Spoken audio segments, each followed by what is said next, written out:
So, hello everyone. This is Moojan again. Welcome to the French ecosystem in AI and innovation. So today we have three amazing guests for the first part, and we have also three amazing guests for the second part of this of our talk about the French ecosystem. So for our first panel, we have with us Agnes van der Walle, Director of the OCP entity, Director of Partners and Startups at Microsoft in France. She's also committed to contributing to the rollout of the 8 new Microsoft AI School programs. And she also oversees the startups programs, including the AI Factory operated at Station F. Welcome, Agnes. Next, we have Laure. Laure leads the Artificial Intelligence and Analytics at Capgemini Group. She advises Capgemini clients on how they should put artificial intelligence technologies to work for their organization with trusted AI at scale services for business transformation and innovation. She has over 20 years experience in massive data analytics and AI systems. And last but not least, Olivier Ezratty, our deep tech innovation expert, helping organizations shape their product ecosystem and business strategies.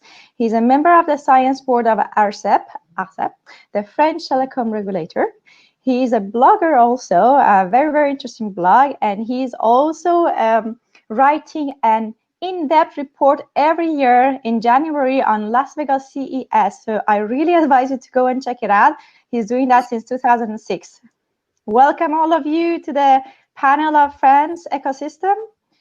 I'm going to maybe start with you, Olivier, right away. So you're the famous geek out of France, right? Really famous for what you're doing and all that. Well, yeah, you are. So tell us a little bit about what's happening in France ecosystem in terms of, different actors, startups, big companies, academia, maybe some, information about the support of the government. Tell our audience a little bit more about what's happening. It's a broad question, isn't it? Yeah, because it's got so many dimensions. So we're going to maybe focus on the startup scene and maybe what's happening with the corporations. Yeah, indeed, the French government, like in many countries, launched a plan. It was first a report, parliamentary report from 2017, and then the government launched a plan, which was multifaceted. There were aspects to drive the startup ecosystem, aspects to drive research. What was interesting is AI for Humanity. When it was announced, I was wondering who was against that. I mean, who was planning for AI for machines, building some Skynet? Well, it ended with being something that was accepted by consumers, by the society as a whole. And there was a strong focus, particularly in the research area, on explainable AI, on data bias, which is very important for gender discrimination or any other kind of discrimination in many different kind of business. And then one of the key aspects, at looking at the way we could have more startups with the dreams of having a lot of unicorns, like we name them, in the world. And so far, it was that we have a couple of very interesting startups in France, as we have throughout Europe. I can name a couple of ones, and the most famous recently was Dataiku. Let's say it's a machine learning startup with a lot of tools for doing machine learning, and which was a good level for a French startup, raising a total of 246. We have also companies like Abetasti. I like Abetasti because it's run by a woman. So it's a rare example in that space. We also have Miro, nearly 300 million raised. It's a kind of mixed consumer and photographer business model to automatize photography production. Healthcare companies are very strong in France right now. We have a company like Therapixel, who's very famous, doing automated analysis of breast cancer radios. Shift Technology in AI for insurance. So we even have hardware companies. Many people in Europe think that the hardware business is lost for Europe. And hopefully we have a couple ones here. We have Lighton, who's doing some optical processor to accelerate deep learning training. Another Brain, UpMem, which is merging processing and memory. We have a lot of companies, but my thoughts about this, given the way the market is being maturing, is I think in the next 2 or 3 years, we will stop talking about AI startups, even AI projects, because machine learning is getting embedded in so many projects. I would say that any startup who is creating some kind of software is probably driving some data creation. So in the end, it becomes a machine learning company, whatever you do, whatever you want. It's just a technology, right? Yeah, it's going to be one technology out of the many technologies you have to embed in a project. Right. So tell us about the French government plan, the Villanese plan. Yeah, but the plan was a plan of about a bit less than 2 billion euros across 5 years, I think. It was multifaceted. One of the key aspects of the plan also I didn't mention is how can you drive adoption in government itself? Because you have to modernize both the private sector, but you have to modernize government. So there were a lot of efforts also on open data, making sure that the government data is available to any startup or any company who wants to access it. There was also a very strong effort, which is still ongoing, on education. Because if you want to make sure that corporations and software publishers, or all the professional sector can adopt AI, you need to have young people trained, or adult being retrained. And so there was some effort going on there. There was also some, right? Yeah, on education. And there was also the willingness, I think it's so far not that good, but a willingness to consolidate research. So, and also make sure that research is more connected to the enterprise sector. And it's one of the most difficult things to do in any country. Even in the US, it's not easy. So how can you make sure that... We have a lot to say about France. a lot of people are fighting. So how do you connect fundamental research to applied research, then to startup creation or to corporations? So they've been trying to create some kind of institutes to make the connection. It's kind of hard. And there was also another effort, which was very interesting, which was to pull out a project to make sure that we had a local capacity with a high performance computing, so that researchers and even also companies could access a massive amount of hardware power. And so the last system that was deployed, named Joliot-Curie, is a supercomputer based in the Paris region. And it's being accessed by many developers, mostly in research and academia. And it can, for example, it can do very positive things. It can help people doing research in pharmaceuticals. So I'm just going to call you here, Olivier. Talking about the corporations, I wanted to dig a little bit into corporations and what happened in the corporations area, and asking the question from Laure. So Laure, you're working at Capgemini. What is your AI strategy? How do you guys work with partners and companies, startups in your ecosystem? What's your perspective?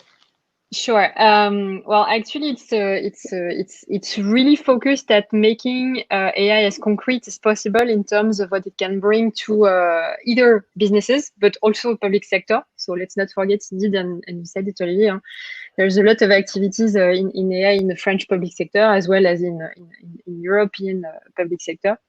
So basically, what we aim to do with our clients is to help them scale what they do. So there's a lot of POCs and MVPs and whatever you want to call it, experimentations that have been done on AI. But really, actually, we released a report on that called the AI-Powered Enterprise end of June.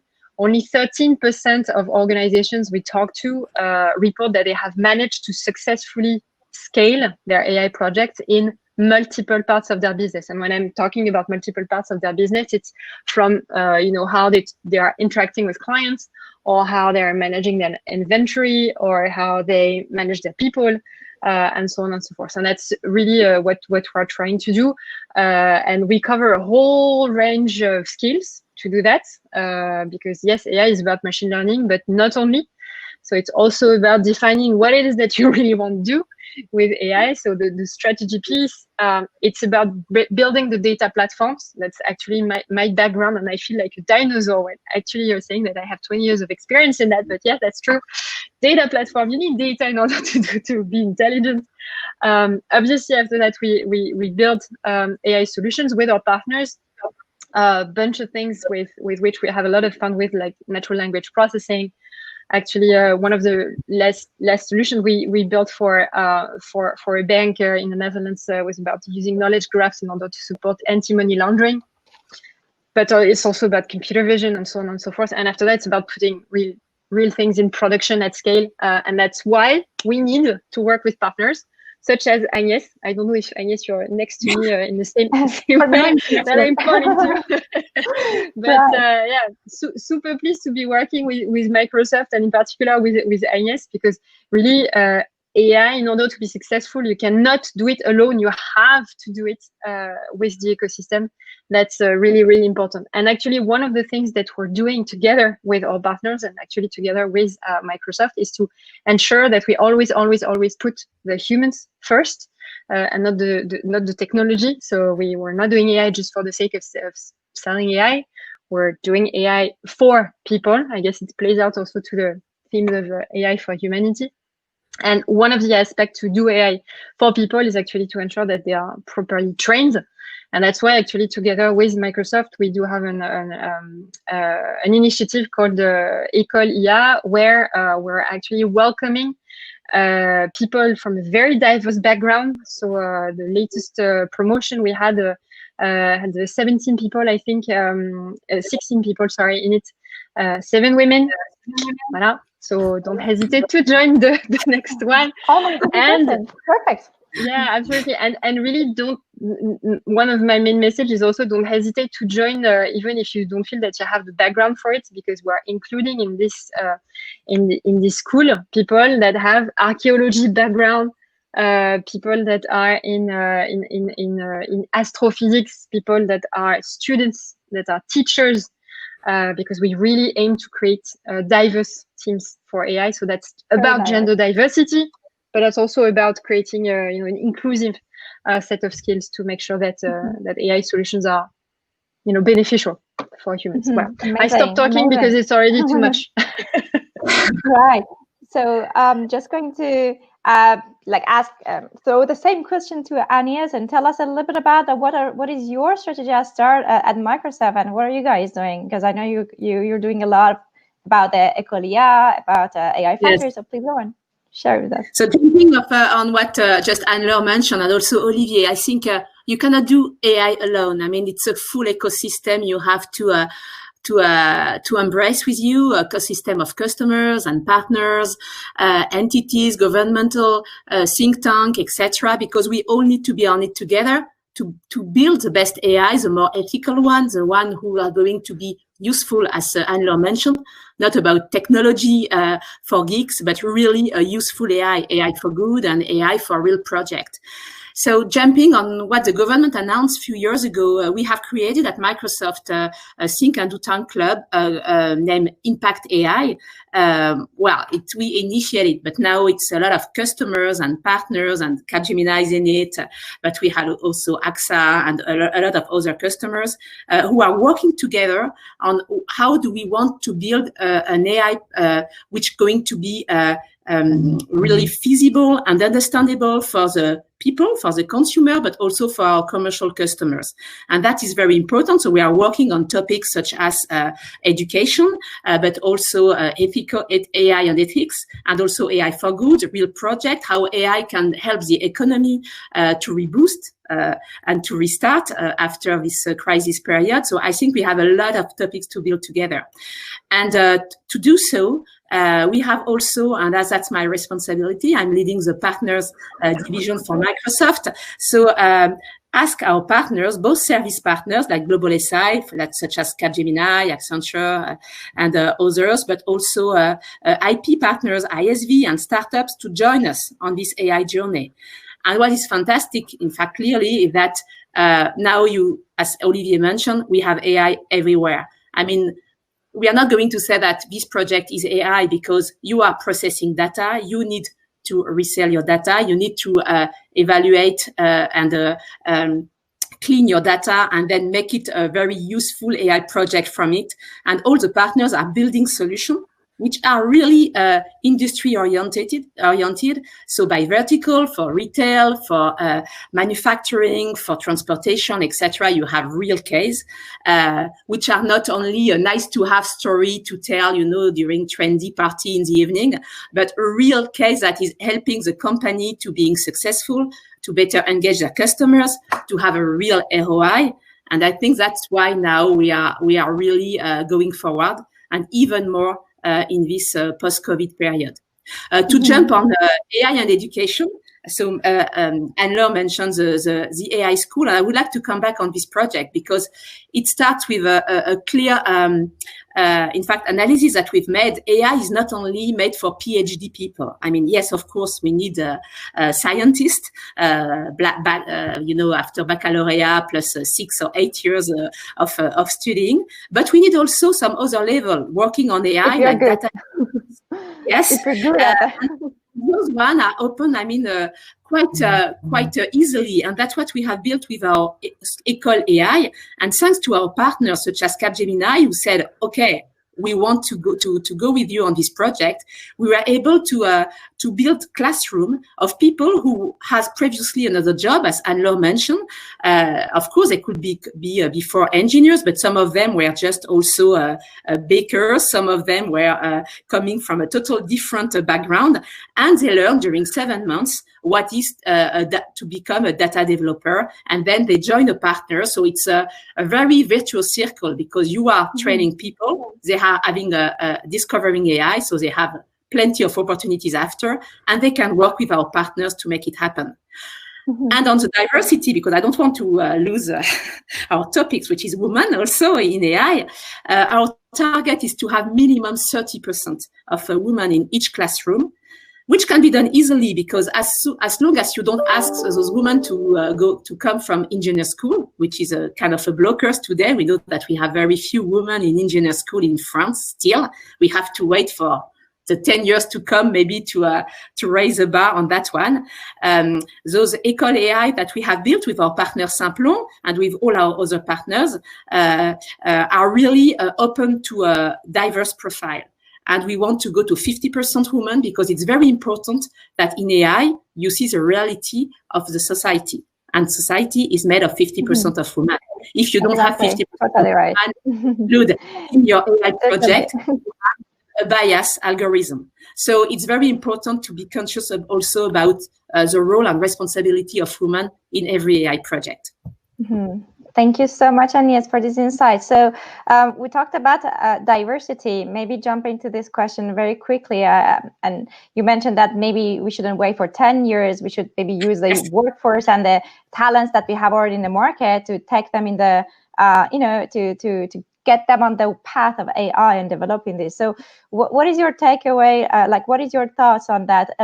Olivier, do you think that we should wait 25 years to do that, or there's a short term? Well, it depends on the jobs. It depends on the jobs. Indeed, there are many different jobs where it's easier to attract women, like the ones Agnes mentioned. I mean, you have project management, jobs where we are closer to the business. I mean, whether it's whatever, insurance, banking, transportation, healthcare, you have a lot of women in some of these spaces. Sales and marketing, of course, you can have more women than in tech jobs. But still, you have to work out this issue with tech jobs. I mean, in most countries, you have fewer than 10 to 15% women in those jobs. There are only 3 exceptions that I know: some parts of Asia, Eastern Europe, and the Middle East, where you have more women than you have in Europe, in mainland Europe, for example. So there are probably a couple of solutions which are longer term than for existing the jobs I mentioned. You need to showcase more role models, of course. Probably you need to showcase also that those technical jobs are more creative. Many women go in some jobs which are perceived as creative, but are not as creative as most of the technical jobs in the IT business, and in AI, and even outside AI. So with showing the creativity, with showing also the fact that when you are a good techie in this business, you can move from one business to the other. I've known a big number of men and women who started in some vertical and moved to another vertical. There are two verticals which right now are very attractive to women, and I think we should showcase them. One is healthcare. The healthcare business is using a lot of tech and a lot of AI. The second is all that resolved around environmental issues, and whether it's about energy, renewables, agriculture. All these technologies are very powerful with a lot of investments, and I think it's attractive because it's technologies to save the world, so it should be attractive. True. What about you, Agnes? What do you think? Well, what are the solutions, very briefly, if you could say, about how to close the gender gap at the moment for short term and eventually long term? I think, as I mentioned, we shouldn't wait, of course, 20 years. We have to have a long-term strategy, attracting young girls first on the engineer school, and be opening their eyes about all the possibility of what they can build on AI. But at the same time, we shouldn't wait for that. So having some project as we are building to include women in AI, because you can be AI in tech, but you can be also use AI in your day-to-day job as a sales manager, marketing manager, HR, etc. What we need is to train also all those girls on how to use AI, what you should avoid in AI, what's the right question you should ask yourself about the way you're using AI in your company, because there's a lot of issue that you can have on the privacy, and I'm not going to make the whole list here, but it's very critical to have this knowledge about how to use it. And I think starting with training in the business school, in the university, in general school, what is AI is very important. And then we will have, very naturally, I think, women jumping in it. So project AI is just everywhere. Again, it's not only one or two solution. You could have it in every day of your life. So I think, I hope, in the 10 years to come, we will come to parity. And I would like to go a little bit broader than also diversity in gender. I think AI is also an opportunity for other diversity, for example, on disabilities. For example, in Microsoft, one of our AI school is dedicated on autism Asperger people who are now involved in AI project, and they are very good on it. You just need to That's so them. amazing. Yeah, yes. Of course, it really needs to focus on other minority groups and other people, and getting involved a lot of diverse things. Let's change the topic to the impacts of COVID. And see what we have witnessed in the businesses. And Laure, what is your take on that? What has been, what have you seen in the market? How did it impact your business, your clients? Sure. I don't hear you. Yeah. Oh, yeah. So actually, sorry. Is it working now? Okay. Yeah, it sounds back. As much as everybody, we were very quite surprised, by the suddenness of the crisis. But I have to say, we didn't really see a drop in our business on AI, on data and analytics, because a lot of our clients actually focused on two big things. Either they were trying to use AI in order to supplement and to support, for example, the shift of all of their people suddenly working from home all of a sudden. So there was a lot of projects in that area, and also a lot of projects on my customers don't buy things the same way because they're stuck at home. I cannot manage my inventory and my supply chain the same way. All of my forecasts have basically gone through the window, so I have to redo everything. And so I have to say, while indeed COVID had a huge impact on the economy, there might be a preconception that actually AI is only there for innovation and so for good times, but not at all. That's not what we've seen. Actually, putting the right data and the right solutions in the heads of the people that were just trying to adapt in a matter of days was as important as just doing innovation when everything is all happy bunnies. So really more of a surge of projects rather than just a downturn. And interestingly, really, I want to insist on that. Of course, there's an economic crisis, so there might be also a kind of misconception that companies will use AI only to cut costs. It's not at all what we're saying. Yes, of course, there are also companies that are trying to use AI in order to optimize themselves, to reduce their costs, but it's far from being their number one priority. And actually, what we're seeing is that the best actually business outcomes that some of our clients are realizing are not only on operational efficiency and cutting costs, it's actually on better interacting with our clients and selling more. So voilà, two myths that I wanted to maybe bust on the impact of COVID. Right. So we have 4 minutes left. I would like to ask each of you to just give me like the last words that you have. Either you want to, Olivier, for example, let's start with you. If you have anything to add on the previous question, impacts of COVID, what you've seen, or you want to give an advice to young girls who are watching this, young boys who are watching this. I can circle back on healthcare because what I've seen you love healthcare. is the very I love healthcare. So I've seen a lot of positive impact of AI in healthcare. It was not very visible, I mean, during the COVID crisis, but there were there was such a strong effort with all researchers in biotech and medical research using AI. For example, the way you understand the COVID virus is working is about simulation. And that simulation is using AI. Another thing is, how do you find a new drug? You use a technology called drug retargeting. Drug retargeting is using machine learning. And machine learning is a key tool for that, and there are various ways to use it. And these are very positive ways to use AI. AI was also used in logistics, I mean, to make sure that the masks were delivered, respiratory engines, and all those kind of things were helped by very classical ways of using machine learning in various situations. So there's a way to showcase that AI has a very good meaning for humanity because it's used by all these people. It's a way to position it as a positive tool to for women who would be interested to work in that space. Thank you so much. And yes, for me it will be really AI for good, and the fact that post-COVID, we just realized that we need AI to reboost the economy, to restart, to reimagine the way we want to work within our company, but also to engage our customers differently and to build solutions that are going to change the world. I mean, we should say the things. I mean, AI is going to change the world, and if ladies, you want to change the world, join us in the school on AI project, in whatever solution you want to build. I think it's going to be the most interesting topic that we are going to have in the weeks to come. Plenty of opportunities. So what is, maybe one word, Anne-Laure, what is AI for you, the future of AI?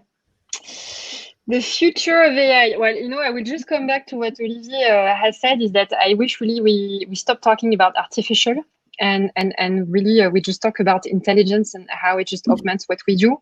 Because there is a big danger actually when we keep talking about the AI, is that we put blame when things go bad on the algorithm and the AI, and we stop to be accountable and responsible as humans into how we are building data sets to train models and how algorithms behave. So, to me, really, if I could wish something for the future of AI, exactly as you said, Olivier, I hope we will be ending, the artificial era, and really, as humans, take accountability of what the AI does. And for that, just as maybe a closing statement, because I think we're almost out of time. Just going back to our topic today, gender diversity and diversity. Yes, there are issues to address. We know that we can't really address and serve correctly all minorities just by taking the world as it is today represented by data sets, because it will include bias, whatever we do. We have to ensure that we have diverse teams building AI in order to modify data sets to train properly, in order to adjust the way we design these solutions. Otherwise, we will just be stuck with the bias that exists in society today. So, last point for ladies, get in there. I know it's maybe, some of you, I was looking on the chat that you were sharing that it's sometimes a hostile environment. It's possible. Possible. Have a lot, exactly. we have a lot of ladies that are actually pushing for roles with responsibility. So reach out, seek for mentorship, seek for help, and the world is your oyster. Thank you so much. Thank you so much for all your inspiring words, the three amazing guests.